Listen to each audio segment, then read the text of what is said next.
एक महत्त्वाची बातमी भायखळ्यातील विषारी गोळ्या प्रकरणाच्या वाटपाप्रकरणी महत्त्वाची अपडेट समोर येते। आरोपी फैयाज प्रेमजीला 4 जुलैपर्यंत आता कोठडी सुनावण्यात आली आहे। 14,900 विषारी गोळ्या आरोपीकडून जप्त करण्यात आल्याचं वकील म्हणालेत। आरोपीनं 30,000 गोळ्या बनवायला दिल्या होता असाही संशय या ठिकाणी असल्याचं वकिलांनी म्हटलंय।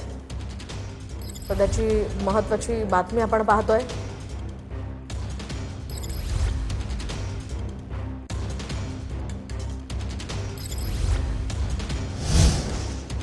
भायखळा विषारी गोळ्या वाटप प्रकरणाच्या पार्श्वभूमीवर एक महत्त्वाची अपडेट समोर येते आहे। तपासासाठी आता मुंबई पोलीस परराज्यामध्ये गेले असल्याची माहिती समोर येते आहे। आरोपी फैयाजनं झिंक फॉस्फॉइड परराज्यातनं मागवल्याची माहिती आहे। आरोपीनं तिथून झिंक फॉस्फॉइड मागवलं आणि ज्या राज्यामध्ये पोलीस पोहोचले त्या ठिकाणाहून आता तपास सुरू झालेला आहे। आरोपीनं ह्या गोळ्या कशा बनवल्या आणि एवढ्या मोठ्या प्रमाणामध्ये त्याला झिंक फॉस्फॉइड कसं मिळालं, कुठून पुरवलं याचाही तपास आता सुरू आहे। काही ऑनलाईन प्लॅटफॉर्म्सच्या माध्यमातून आरोपीनं हा माल ऑर्डर केल्याची माहिती आहे।